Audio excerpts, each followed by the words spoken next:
Kakagising ko nga lang dito mga bro-bro at agad-agad ko na nga chinek yung aquarium dito guys at malinaw na nga yung tubig dito mga bro-bro at nakakondisyon na nga to guys para ba ilipat na natin yung mga alaga nating isda sa aquarium dito. Baka para malinis na din filter niya mga bro-bro. Tingnan nga natin guys. Buhay pa naman siguro to mga alaga natin mga bro-bro. Meron namang aerator dito guys. Tingnan natin dito pre. Kung buhay dito baka para yung pre oh. Malulusog pa sila dito mga bro-bro Kahit yung suso natin dito guys okay pa sila dito mga bro-bro Kaso 5 na lang yung suso natin dito mga bro-bro. Iniigop pa naman na submersible pre. Dikit kasi ng dikit dito pa. Agad-agad ko na kinuha yung fishnet natin dito mga bro-bro. Nang bigla ko nakita guys. Nakawala si Anselmo dito mga bro-bro. Mami pre nakawala si Anselmo. Mamaya ka sa akin pre. Wala ata si mami dito mga bro-bro Yari ka sa akin pre. Tatali kita mamaya pre. Unahin ko lang to mga alaga ko isda dito guys. Salukin muna natin dito mga bro-bro para mailagay na natin dito guys. Tingnan nyo na ba pre. Malino na tubig dito guys. Isa-isay na natin dito par. Let's go. Sana guys masalok agad natin si Luwalo Empress dito mga bro-bro yung pinakamatagal nating alagang isda dito guys. Galing pa sa mini fish pa natin yung mga bro-bro Galing ko pa nahuli sa Pampanga dito guys. Pre nagtatalo na yung mga gurami saka mga sikli dito pre sobrang dami pre.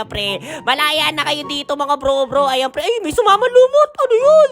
Ano yun pre? Naku po yari pre. Mangingitim na naman to pagkatapos ng mga ilang araw dito pre. May nasama pala lumot par. Hindi ko napansin sa fishnet pre. May lumot pala to par. Kapag nimamalas ka nga naman dito mga bro-bro hindi ko pala napansin pre. Nasama na naman ang lumot pre. Rarami yan pre. Pagkatapos ng mga ilang araw dito pre. Magkukulay green na naman yung aquarium natin dito guys. Sayang lang yung linis dito pre. Gagapang lang ulit yung lumot dito mga bro-bro. Pero balik tayo sa paghuli dito pre. Wala na pre. Nakondisyon ko naman na pre. Medyo malinis na din yung fishnet natin dito mga bro-bro. Masaya na nga yung mga alaga nating isda dito mga par. Ito pre, mahuli ko na ata si Liwalo Empress dito mga bro-bro. Ayan pre, yung Liwalo pre, yung medyo walang kulay dito guys. Ayan pre, malaki-laki dito mga bro-bro. May kasama pagsusuya pre, nagwawala pre. Si Liwalo nga ba yung pre? Oo nga pre, si Liwalo nga dito mga bro-bro. Grabe lumabas agad yung tinik niya dito mga bro-bro Hindi rin kasi masarap si Liwalo Empress dito mga bro-bro. Marami daw tinik yan guys Kaya hindi ko na kinain dito mga bro-bro. Nahuli namin dati yan sa Candaba nung isang taon pre, nung mga August ata, September pre, 1 year na siya. Anniversary niya na dito sa amin dito mga bro-bro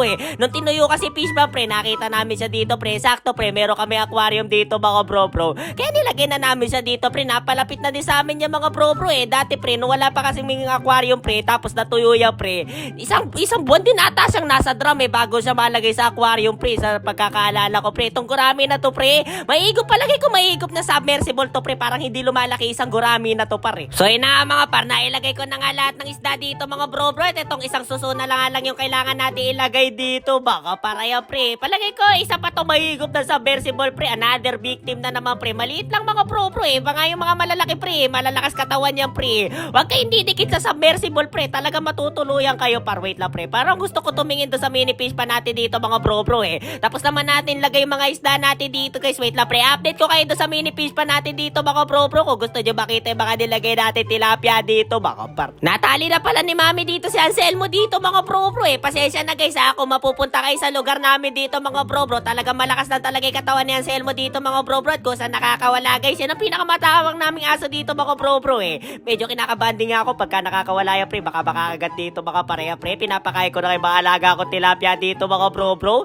Medyo natutuyo-tuyo na nga pre. Parang gusto ko na magpundar ng os dito mga bro-bro. Baka matulo yan pre. Ito yung mga talaga natin tilapia dito guys Tapos yung mga binili natin sikli dito mga bro-bro. No wala pa mga tilapia dito pre. Para maubos nila yung kiti-kiti dito baka par. Yun lang. Bye-bye.